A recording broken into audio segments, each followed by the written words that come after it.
Good morning to the West Virginia University Science Symposium. I'm Brian Dunning. I'm a science journalist, and I'm best known as the host of Skeptoid, a podcast that's about critical analysis of pop phenomenon. So each week I take a look at something in pop culture that a lot of people believe that's generally not true, and that could be anything like a conspiracy theory, an urban legend, ghost stories, UFO stories, all the cool stuff that you constantly hear about in the mass media, where there's something, a more interesting, real truth behind it. I'm fascinated by learning the truth behind what these interesting stories are. Now, because my show is an audio show, it's an audio program, there's a lot of sounds involved in what I do. So I've compiled a lot of these together into a single show that I think demonstrates a lot of the ways that sounds can be used to create mysteries, to solve mysteries, and to help us find out what's really going on. And I first got interested in this when I was a teenage boy. I lived in a house that was on reclaimed land. There was just this gorge. They'd bulldozed some landfill into it and built a couple of houses there. The houses were kind of cheap. They were kind of rattly. My head, where I slept, my head was way up in the very top corner of this house. I had one sheet of plywood over me for a roof. I had a rattly wall and a window on the other side.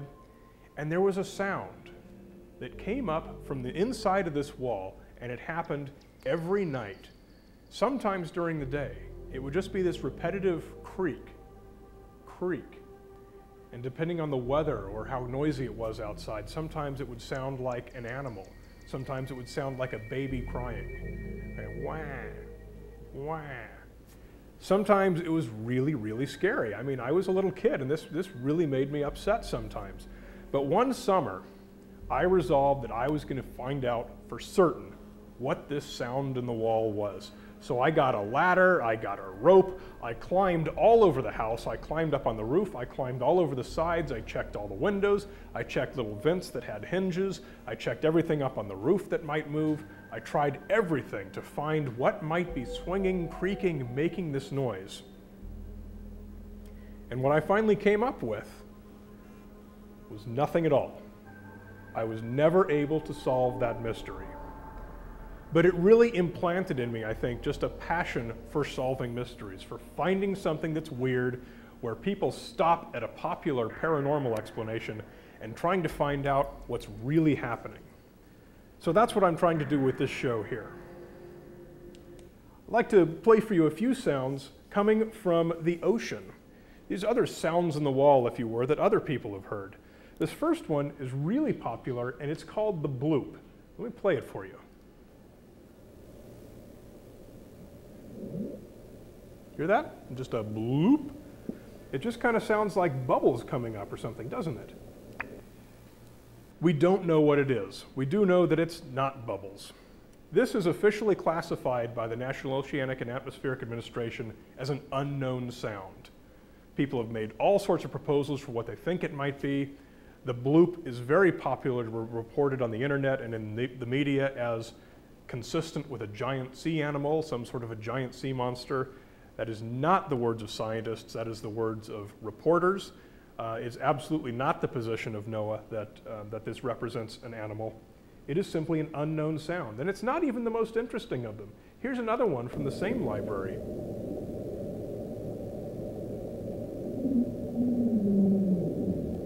That one's been given the name Julia, and I think it sounds even more like a creepy animal. However, it's been sped up at 16 times. All of these sounds I'm playing have been sped up to 16 times the normal speed.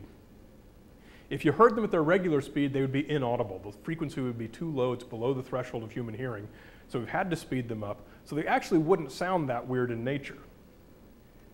Here's one, and let's see if you can guess what this one is called.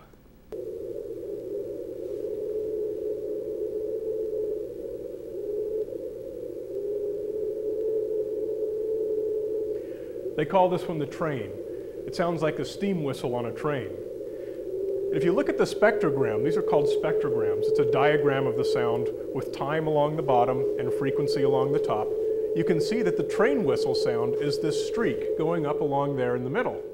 So it's really quite clear. We can analyze the sounds not only audibly, but also visually. And that helps us learn why it's inconsistent with a whale sound, or why it's inconsistent with a boat's engine, or a submarine, or an earthquake, or a landslide underwater. Any of the many things that these might be, we've been able to conclusively exclude them as possible explanations. Here's one called the slowdown.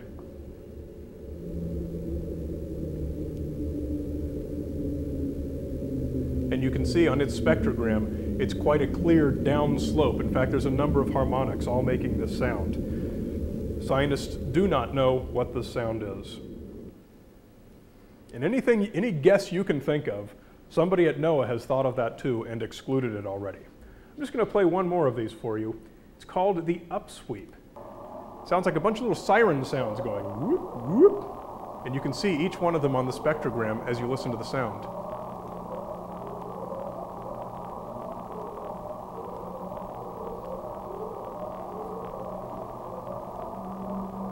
So now let's go to a different part of the world.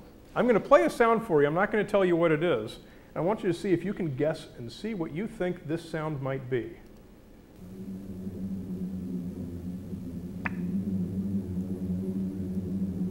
Now, if this is hard for you to hear over the internet, what it is a really low frequency, almost like a howl, almost like wind, but it's not wind. This low sound that kind of pulses and comes and goes. I'm going to give you a hint. Here is your video hint as to what that sound is. People squeaking their feet in the sand, and I apologize for the guy wearing Speedos. This is supposed to be a family-friendly presentation. So how is that a clue to our sound? Here's the video of our sound being made again. These are sand dunes. And in the same way that the people's feet squeaking through the sound makes that squeaking sound, wind rustling over the sound, making the sand grains roll across each other, it creates this same sound. We don't exactly know all the details of how the sound is made, but we do know a few things about it. We know that it requires a certain level of humidity. We know it requires a certain temperature range. Sand dunes are mostly made of wet sand, and on the outside is dry sand. The wet sand is what causes the sand dune to hold its shape. The depth of the dry sand, when it's about 18 inches or so in that range, and the right temperature and the right humidity, that's when we get that sound. It's called the singing sands. There's about a dozen places in the world where it happens.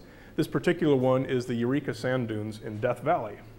I've been there a few times, but I've never managed to hear the singing sand. Okay, some of these sounds we hear, and they drive us to learn more about them. If you can see this picture here, you might recognize what this is. We heard some very mysterious sounds coming from outer space. And we thought, gee, that has to be an alien intelligence. The sounds are so regular. Listen to this one. Very regular, very reliable. In fact, it's more reliable than an atomic clock. This is a pulsar. When you have a supernova that collapses not to a black hole, but it collapses to a neutron star, you have preservation of angular momentum. What that means is as the star is rotating, like every star does, when it explodes and collapses, that spin is preserved. So we have a neutron star, this tiny little body, that's spinning. And as it releases a jet of radiation, that jet just happens to swing by the Earth every so often, and when it does, we get the clicking sound. Let's listen to another one. Well, that one's running a lot faster, isn't it? In fact, this one is going about 11 times a second. This is called Vela, and it went supernova about 10,000 years ago. But it's not by any means the fastest. Here's one, it's called the Crab Pulsar at the center of the Crab Nebula. It's a very common nebula you may have seen pictures of. This one went supernova in the year 1054 AD. It was witnessed by people on Earth, and it's rotating at 30 times a second.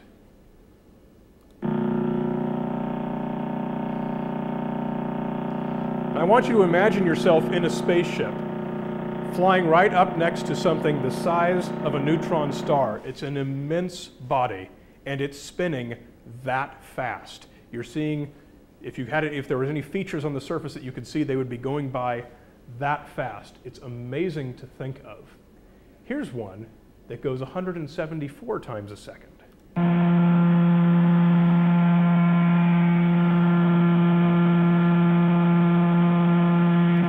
And if you think that sounds fast, imagine yourself in space next to something that's going this fast. This next one is the second fastest pulsar known. It's going at 642 times a second. The surface of this body is moving at 1/7 the speed of light. It's rotating that fast. Very impressive stuff. Now, some sounds are presented as evidence of mysteries. Hey, we solved the mystery because we got this sound recording of it, and that proves it. But often as not, these aren't very useful as evidence because we don't know the provenance. We don't know the source of the recording. It wasn't controlled. Someone could have made it up. Someone could have borrowed it from someplace else. We don't have a whole trail of where the sound was recorded to what we've got now to listen to. Here's one such example.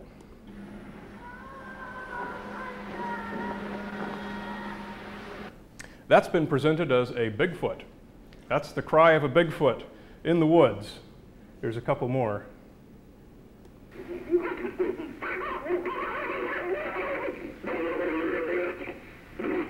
I will grant that I would be extremely creeped out if I heard that in the forest at night.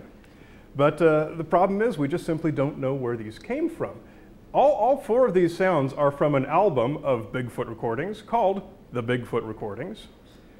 The proof that they give that they're legitimate is that they have been analyzed by a linguist. The linguist is a flute player who speaks several languages, and somehow that gives her the ability to prove that these are Bigfoot sounds and couldn't possibly have come from any other source.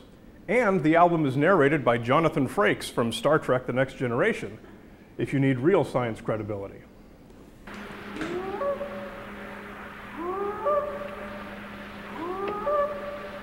Does that sound like a parrot, some kind of a bird in the jungle maybe? I don't know. Anyway, that's why these sounds aren't useful. You can find these all over the net. You can put them on CDs and recordings and play them as much as you want. They don't prove Bigfoot exists because we do not have any provenance for them. Some sounds, however, we do have excellent provenance for. Just tell you a brief story. There was, in 1980, there was a UFO incident that happened at a US Air Force base in Great Britain. It's called the Rendlesham Forest UFO. If you ever watch these UFO shows on television, eventually they're going to show you this one. We had a bunch of US airmen running around in the trees outside the air base, chasing blinking lights that they saw through the trees. Later they came back and their stories kind of improved a little bit. They said they actually came up to a craft and walked around it and touched it. But at the time, the story was they were chasing blinking lights through the trees. Because this happened on a US military base and there was official paperwork documenting this, people said it's the best documented, the best proof of UFOs. Now, thankfully, one of a colonel on the base, Colonel Halt, had the presence of mind to get a tape recorder. And as they were running around through the trees chasing this UFO, he recorded it on the tape recorder. I will play for you just a few seconds of his recording.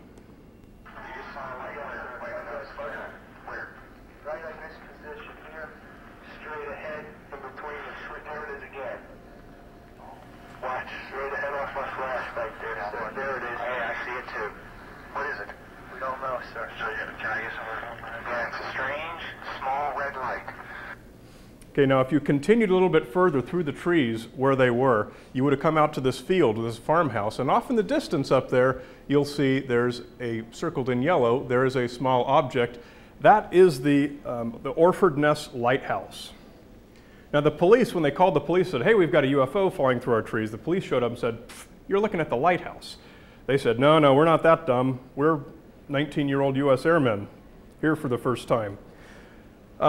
So we went back to Colonel Halt's tape recording, and we compared his tape recording against what we know about this lighthouse. Now, every lighthouse has a period at which it blinks.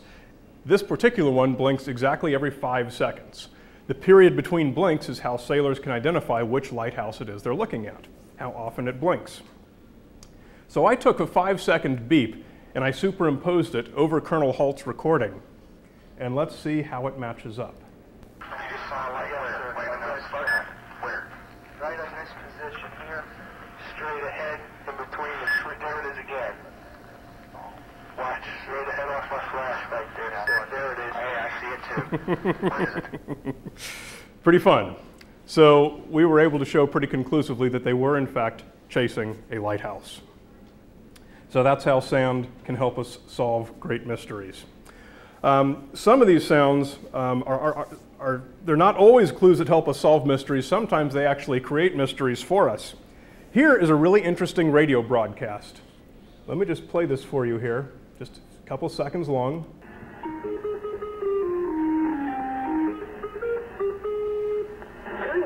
39715.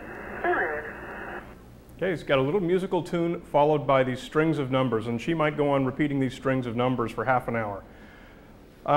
This particular show comes on, you have to get a shortwave radio. It's not something you'd hear on your AM, FM, but if you have a shortwave radio like you could get at Radio Shack or any electronics store, this comes on every single day, the same station, same time. Always different strings of numbers. No one's had any idea what this was for about 30 years.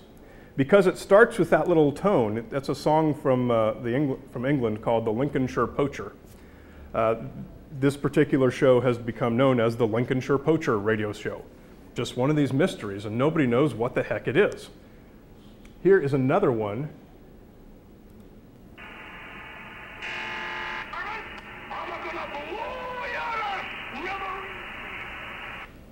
They call that one Yosemite Sam because it's Yosemite Sam, obviously, followed by a small data burst, and then again strings of numbers being repeated over and over again. Now, it turns out that this Lincolnshire Poacher one, guys have been able to triangulate these. You know, you get out there with your radio direction finders, these shortwave enthusiasts, and they say, hey, let's track down where the sound's coming from. It's coming from an RAF base on the island of Akrotiri in Cyprus. Yosemite Sam is coming from inside the White Sands Missile Range in New Mexico. So the government conspiracy theorists go, aha, these must be governments transmitting secret instructions to their spies. You want to know something? That's exactly what they are. Here's one that comes out of Cuba called Atención. Basically the same thing. She's repeating numbers in Spanish. Twice, networks of Cuban spies have been convicted in the United States of espionage simply for receiving and decoding this particular numbers station. They call these numbers stations. The FBI raided their apartment, found a laptop computer into which they'd type these numbers. It would decode into a message. It would be something like, I don't know, steal the papers from the embassy, whatever it was. So sometimes these conspiracy theories do turn out to be true, and it was this mysterious sounds that helped us to solve them. Now, anytime you hear a presentation on weird sounds, you're going to get the play the rock songs backwards things and hear the secret message. But I just want to point out one thing a little bit different about it. This is obviously Jim Morrison from The Doors, and he's saying the words "treasures there" from the song "Break On Through." Listen. Treasures there. Okay, one more time. Treasures there. Okay, just that one little snip. Let's play it backwards. Doesn't make too much sense until I prime you that it says, "I am Satan." Let's listen to it again. Okay, people love to play that. Oh, Jim Morrison is actually Satan, and he's telling us that in his song. However, to get him to say that, here's where I'm taking it a step further. You have to edit it down very, very, very carefully. Here's what it sounds like if you don't edit it. I am Satan Schneigel. It doesn't say, there's no N, he doesn't say Satan at all. These backwards songs really mean nothing at all unless they're very specifically edited to get you to think they say what they want you to think they say. Here's a guy just giving some regular meeting. Energy and money and effort. Whatever it is he's saying, motivational seminar or whatnot. But listen to it in reverse. He's saying, you're frightened, lean on me. You're frightened, lean on me. And again, I went back to that because this is one of the most common examples of, they call this backmasking. The people who are all obsessed with this, they believe that we're all actually saying words that, if played in reverse, say what we really mean. So if I'm the president and I say, hey, it's nice to see you all today, if you played it backward, we say, I want to bomb Libya. That's the idea. They actually believe that our brains are doing that. So the people who think this, they use this particular guy as one of their best examples of that. So I edited it. You're fighting, lean on me, journey home. Learn on me, journey home. That doesn't say anything at all. Without the very specific editing, this whole backmasking thing quickly becomes meaningless nonsense. But it doesn't have to be played backwards to sound like something other than it is. Listen to this little baby doll here.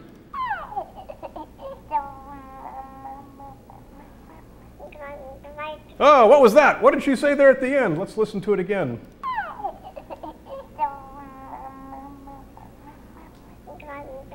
Islam is the light. There was a big giant outrage, and this toy actually had to be pulled off of the shelves. And now you get the same thing, just without that last bit. Of course, it's just a baby Googling. She wasn't saying anything at all. You have to be primed to think it's going to say what you want it to say. Now here's a song that a sound that I recorded myself.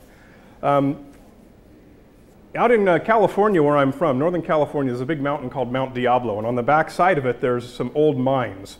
And near the mines, in the side of an old town, they've got a cemetery. There's no part of the ghost town left, but there's an old cemetery. And I was there, and I actually recorded this sound.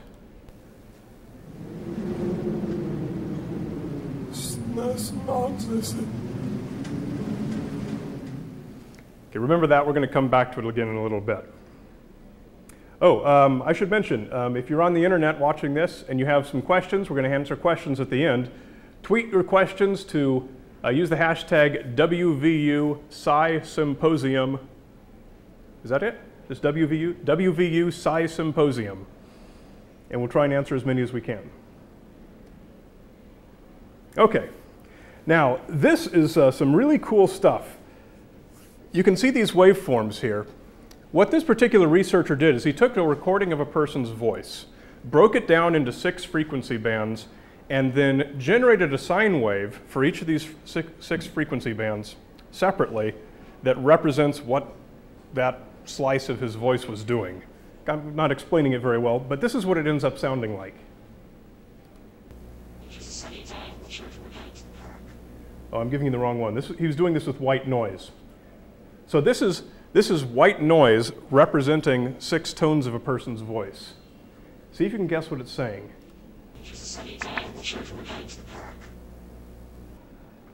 How about if I prime you and tell you that it says, it was a sunny day and the children were going to the park? See if you can hear it now. Now it actually makes sense, right? Once you're primed to know what it's going to say. Here's the same thing with the sine waves I was talking about. Now that doesn't sound anything like a human voice, and there's no human voice in that. It's simply sine waves replicating what an original recording said. You know what it says because I told you that it said, it was a sunny day and the children were going to the park. Listen to this one. I haven't primed you for this one.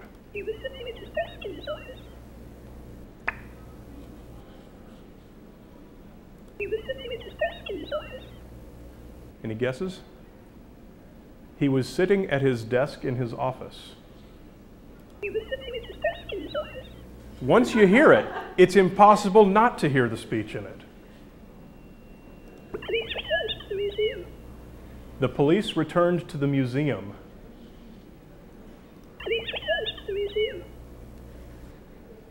I'm making a point here. Listen to this one.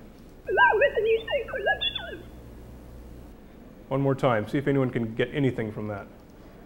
Whoops.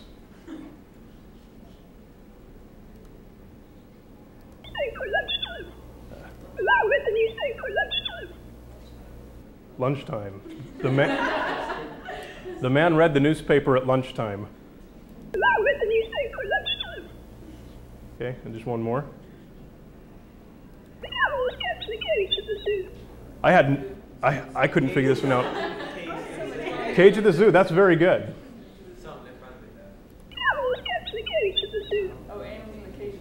the camel was kept in a cage at the zoo. Now, when you're watching one of these ghost shows on television, and they say that they've got a ghost recording for you, notice they always first prime you with what they want you to think it says before they play the sound for you. They never give you a chance to hear it first and, oh, that didn't mean anything to me. They want you to think it's a human voice, and so they always prime you first. Notice that the next time you're watching one of these TV shows. Okay, this one is just kind of for fun. You don't have to guess what this one says. The words are right here on the screen for you. I want you to see if you can figure out what is making this voice, because it's not a person, and it's not a computer.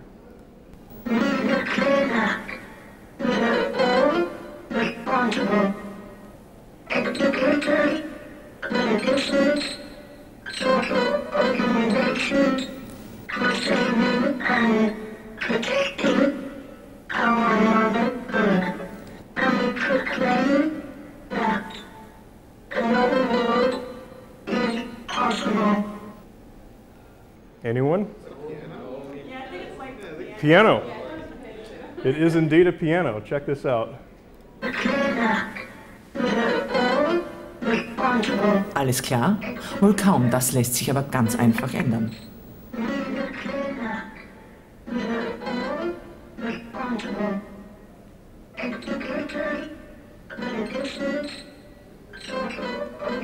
Anyway, that's just kind of cool. Schon erstaunlich, wie genau plötzlich die Worte. Now they did actually start with a real recording. They started with a kid who was reading this, and then the computer just interpolated it into the notes and everything.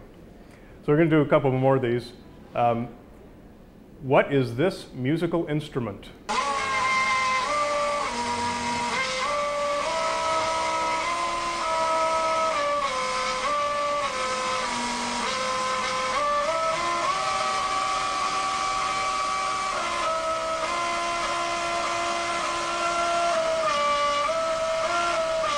Shout out your guesses.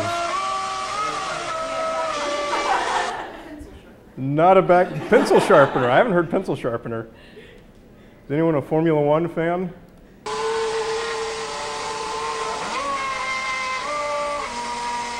This is a Renault Formula One V10 engine, electronically controlled, of course.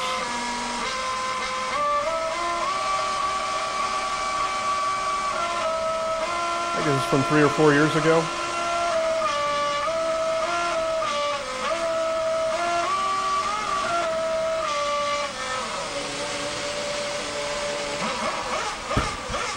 I just like to do that last part. Okay, one more mysterious guess the musical instrument. It's not a computer game.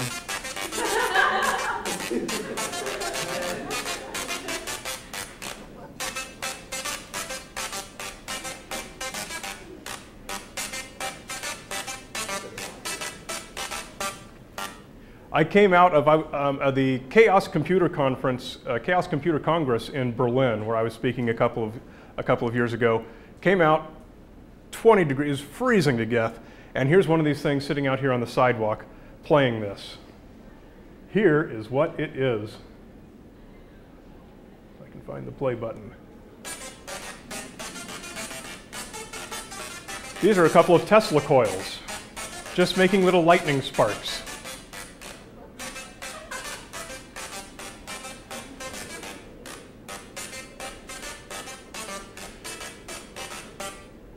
The power is just switched on and off fast enough at whatever hertz that each musical note is being played at. And just to prove that you can build one of these yourself if you want, although I don't recommend it.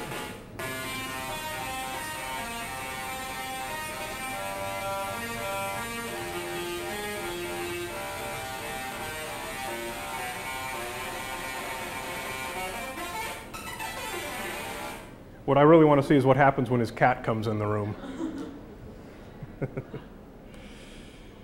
And that's the lesson from the show, is that behind every mystery there's a real answer that is almost always cooler.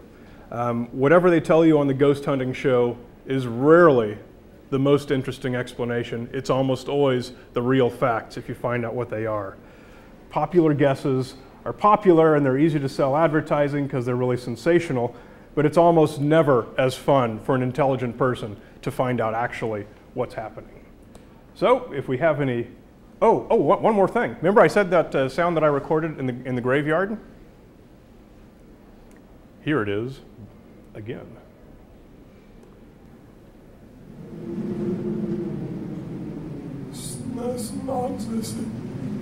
Okay, that's what I recorded. And out of curiosity, I played it backwards. Here's what I got. This is nonsense. Oh, I fooled you. It's just a joke. That's the end of the presentation. Any questions? Do you have any questions on Twitter? We don't have any questions on Twitter yet. We have no questions on Twitter. What horrible Twitter people you are out there. I'll show you, I want to show you one other little thing while we're waiting for any questions to appear. Any questions in the room, first of all? Oh yeah, okay, go ahead. Let me bring you the... Please. The last sound on the Bigfoot slide sounded like a duck call. A duck call. The last of the Bigfoot sounds sounded like a duck call. Oh, I forgot, we got the microphone. Okay, cool. We'll use that in the future. Yeah. All right. Great observation. I'm going to play that back and we'll give it a try. And as for like the one that with the Bigfoot ones, were those like regularly happening, whether it's like at random, people just happen to be recording them? That's the reason it's useless, because we have no idea. Oh, okay. Various random Bigfoot researchers sent them in and say, hey, I recorded this Bigfoot. They'll tell you when and where they recorded it, but you don't know that. Maybe it's true. Maybe they're all true. Maybe they were all genuinely recorded by people who were out in the forest, thought it was really a Bigfoot, recorded it and sent it in. Maybe that's true in every single one of those cases, but we still don't have any idea what was making the noise. You can't simply jump from, I don't know what made that sound, to, I do know and it was a Bigfoot. That's a leap of logic that just can't be supported. Anything else? Yes? Do you believe in the supernatural? I don't need that. No, you have to use the microphone so that everyone on the internet can hear you. Do you believe in like supernatural and paranormal? Do I believe in supernatural and paranormal? Well, you see, that's what's interesting. Is because the cutting edge of science is where we find out new things. See, what you have in every science is you have the core of the science that's very well established and is rarely wrong. Around that, like a mantle, you have all the current research being done to answer a lot of the questions that we have pretty good foundations of. And around that, you have the fringe. And that's the people with the cranky ideas, the people with new ideas. Most of them are probably wrong. Some of them are right. And as the ones that are right, as they become replicated by other researchers, they work their way into the mantle, and eventually they become part of the core, part of the knowledge. So really what's supernatural is just what's outside of all of that. What hasn't yet been found to have any science behind it.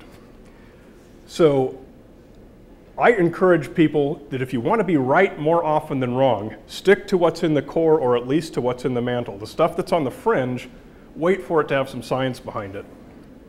Wait for some other researchers to start replicating these, wait for it to become more mainstream. I'm not saying it's wrong, but I'm saying you will be right more often if you stick to what has good science. So if you ask me, do I believe in the supernatural, you ask me, do I believe stuff that has so far not been proven or been disproven? So I have to give you a no on that one.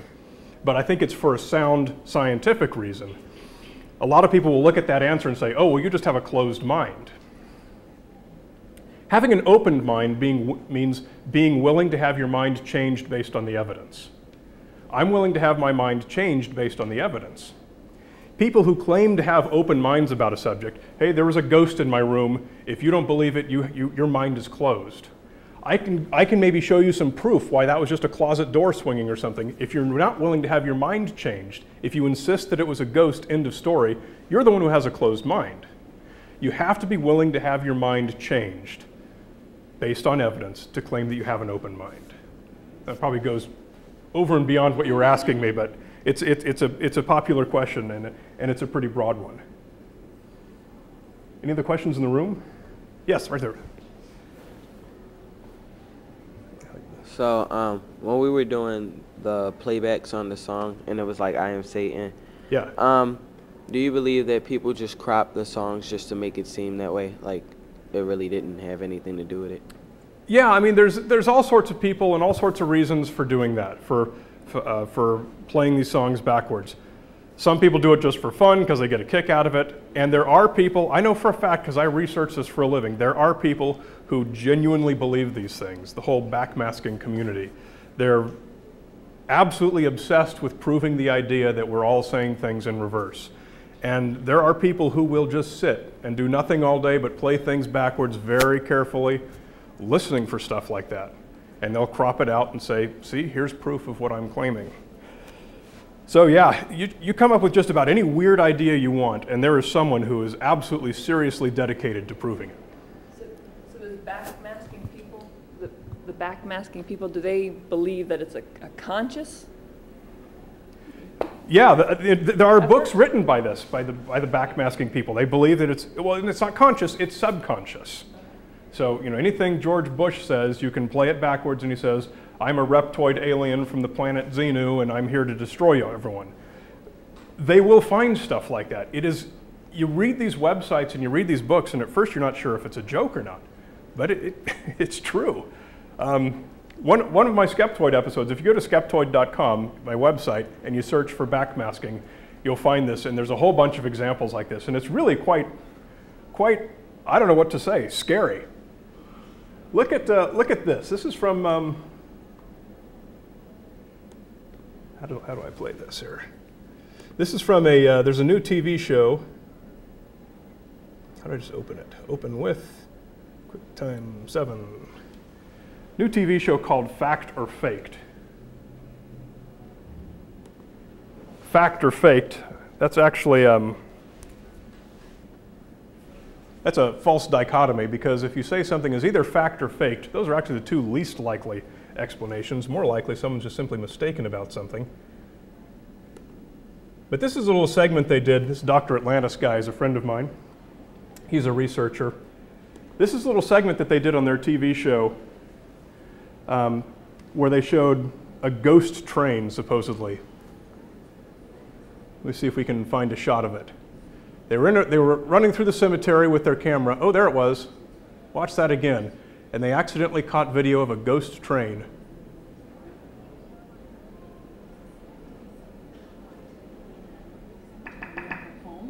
So one night she went out there with a team of paranormal researchers, and they found a very curious EMF spike near a tombstone of an old Civil War soldier named James. And they left the cemetery definitely feeling like they had experienced something. They didn't exactly know what. But when she went home and scoured the tapes, they found a very interesting image. Here it is.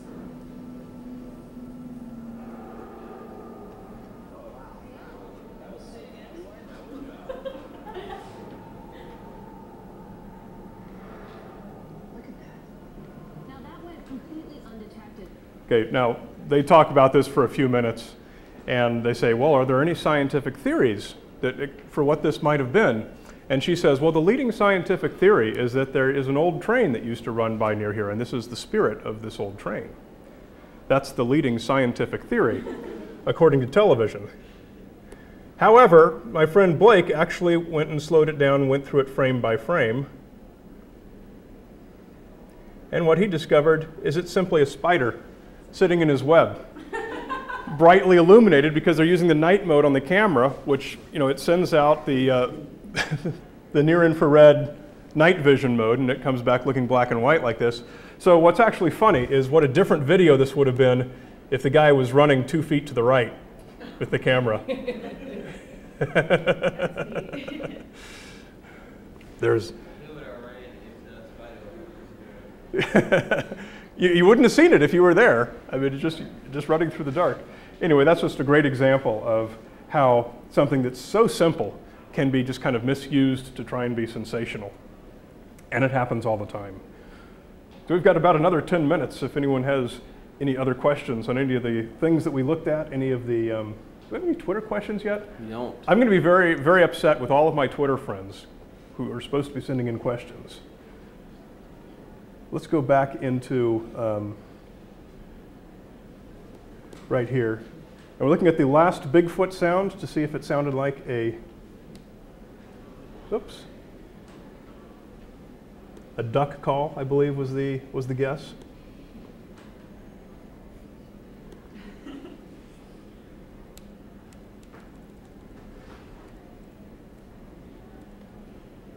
There we go.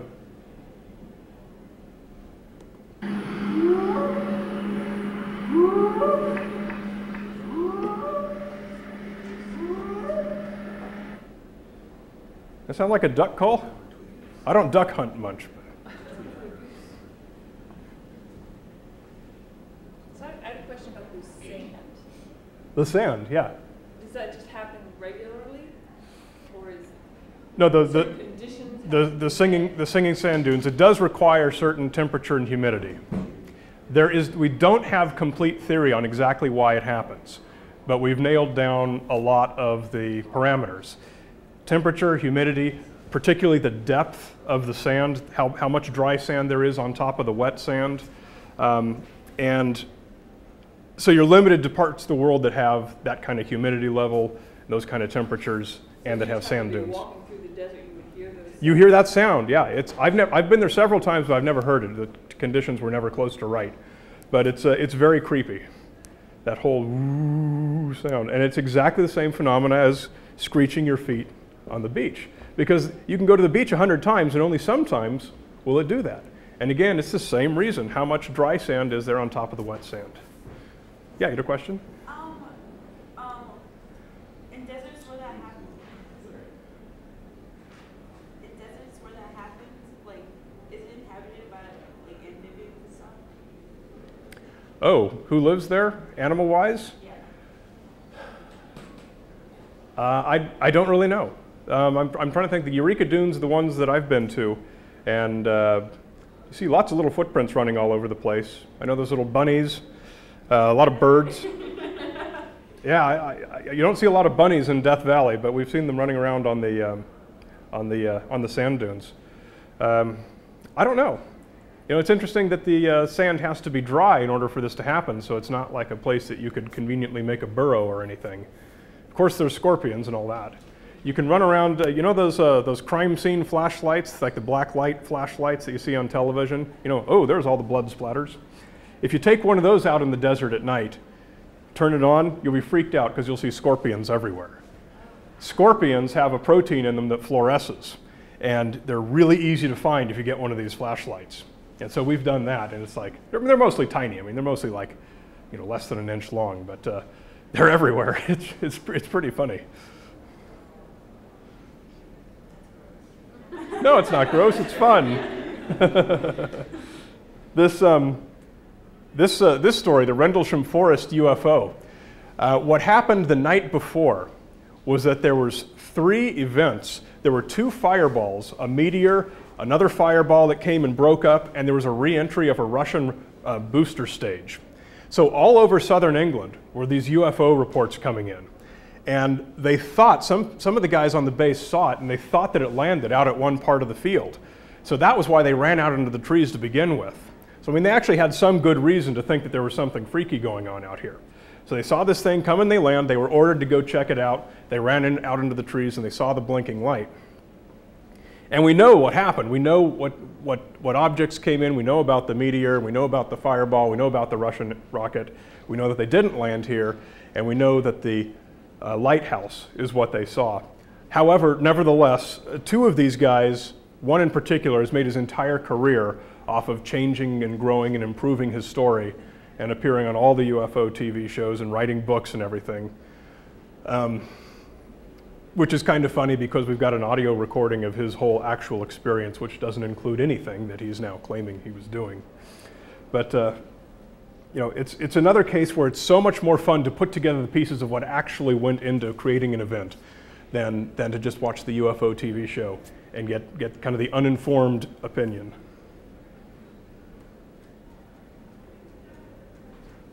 So how many of these stations are there? Numbers stations. I don't know. There's quite a few of them. You can do an internet search for numbers stations, and you'll find all sorts of pages about them. Quite often they're on the conspiracy theory websites or anything, and I love it that it's one of the conspiracy theories that turns out to be true.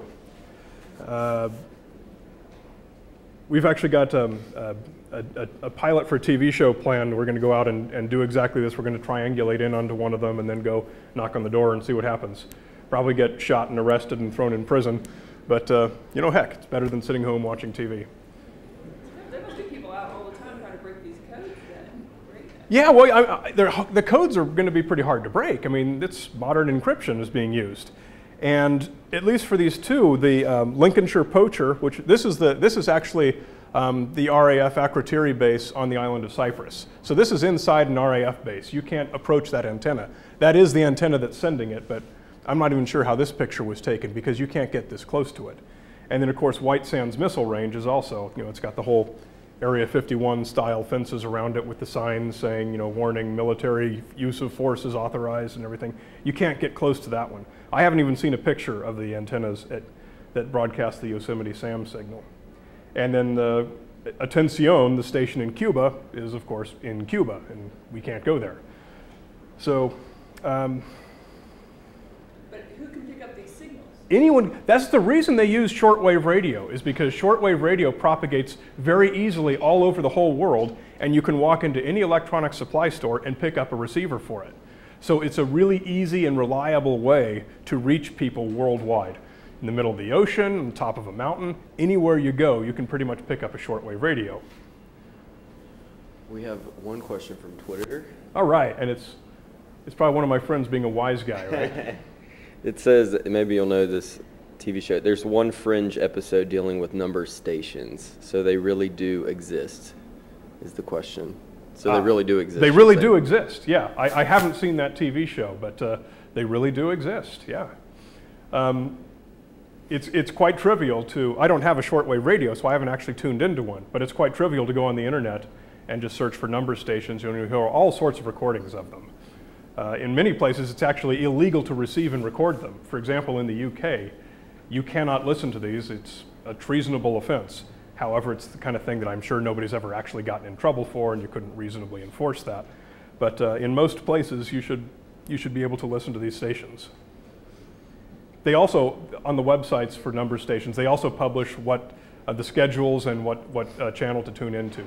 So you've got all the information that's there to, if you want to grab a listen.